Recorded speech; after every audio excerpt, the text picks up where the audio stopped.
કોંગ્રેસની પરિસ્થિતિ અત્યારે એક સાંધો ત્યાં 13 તૂટે તેવી છે અને તેવામાં હવે એ જ પરિસ્થિતિનો ફાયદો આમ આદમી પાર્ટી ક્યાંક લેતું હોય તેવું લાગી રહ્યું છે, કારણ કે આમ આદમી પાર્ટીએ ભરૂચમાં ચૈતર વસાવાને પોતાના ઉમેદવાર અનાઉન્સ કરી દીધા, સાથે સાથે ભાવનગરમાં ઉમેશ મકવાણાને જ્યાં આગળ ઘોષિત કરી દીધા, તો હવે બારડોલી લોકસભા સીટ ઉપર આમ આદમી પાર્ટીએ પોતાના સંગઠનની મિટિંગો શરૂ કરી દીધી છે અને આમ આદમી પાર્ટી જલ્દી જ અહીંયાથી પોતાના ઉમેદવારને પણ ઘોષિત કરી શકે છે. કોણ હશે આમ આદમી પાર્ટીના બારડોલીના ઉમેદવાર અને કેમ આમ આદમી પાર્ટી જે છે એ આદિવાસી સીટ ઉપર પોતાના ધ્યાનને કોન્સન્ટ્રેટ કરી રહી છે, જાણીશું આ રિપોર્ટમાં. નમસ્કાર, હું છું ગોપી ગાંગર અને આપ જોઈ રહ્યા છો નિર્ભય ન્યૂઝ. આમ આદમી પાર્ટીના અરવિંદ કેજરીવાલે સૌથી પહેલાં તો ચૈતર વસાવાને ભરૂચ સીટથી પોતાના ઉમેદવાર ઘોષિત કર્યા. ત્યારે સતત ચર્ચાઓ થઈ કે એક તરફ આમ આદમી પાર્ટી કોંગ્રેસ સાથે ગઠબંધનમાં જવાની વાતો કરી રહી છે અને તેવામાં જ્યાં કોંગ્રેસ હજી ગઠબંધનમાં સીટ શેરિંગને લઈને પોતાની વાત સ્પષ્ટ નથી કરી ચૂક્યું, તે પહેલાં જ ચૈતર વસાવાને કઈ રીતે આમ આદમી પાર્ટી પોતાના ઉમેદવાર તરીકે ઘોષિત કરી શકે. ત્યારબાદ બીજા ઉમેદવાર તરીકે ઉમેશ મકવાણાને ભાવનગરથી ઘોષિત કરી દીધા છે. એટલે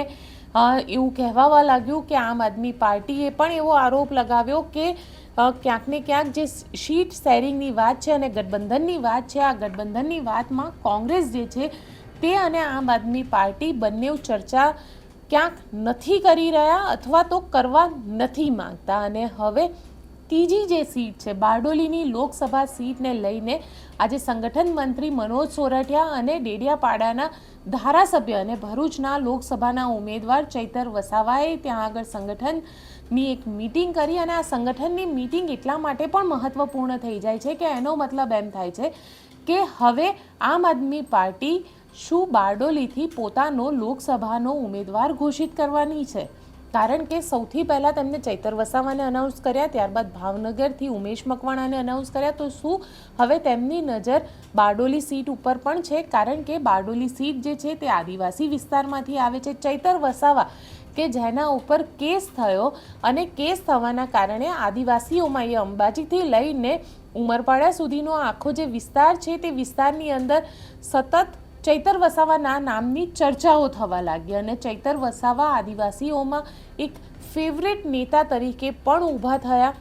આ જે ફેવરેટ નેતા છે તેની લોકપ્રિયતાનો ફાયદો શું હવે બારડોલી સીટ ઉપર પણ આમ આદમી પાર્ટી લેવા માંગી રહી છે, કારણ કે આ એ વિસ્તાર છે કે જ્યાં પહેલાં પાર તાપી રિવર લિંકનો મામલો હોય કે પછી ભારતમાલા પ્રોજેક્ટ તહેત જે હાઈવે બનાવવાના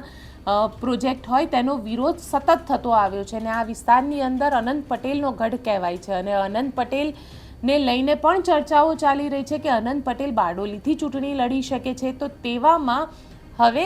આમ આદમી પાર્ટી ચૈતર વસાવાની લોકપ્રિયતાનો અહીંયા ક્યાંક ફાયદો લેવા જતી હોય તેવું લાગી રહ્યું છે, પરંતુ અત્યારે એટલું સ્પષ્ટ છે કે ગુજરાતની અંદર આમ આદમી પાર્ટી જે રીતે પોતે આગળ વધી રહી છે, લોકસભા ચૂંટણીને લઈને તૈયારીઓ કરી રહી છે અને પોતાના ઉમેદવારને ઘોષિત કરી રહી છે, ક્યાંય લાગતું નથી કે આમ આદમી પાર્ટી કોંગ્રેસ સાથે સીટ શેરિંગમાં જાય. આપને અમારો આ રિપોર્ટ કેવો લાગ્યો કોમેન્ટ બોક્સમાં ચોક્કસથી જણાવજો. અમારી ચેનલ નિર્ભય ન્યૂઝને લાઇક, શેર અને સબસ્ક્રાઇબ કરવાનું ભૂલશો નહીં. આભાર.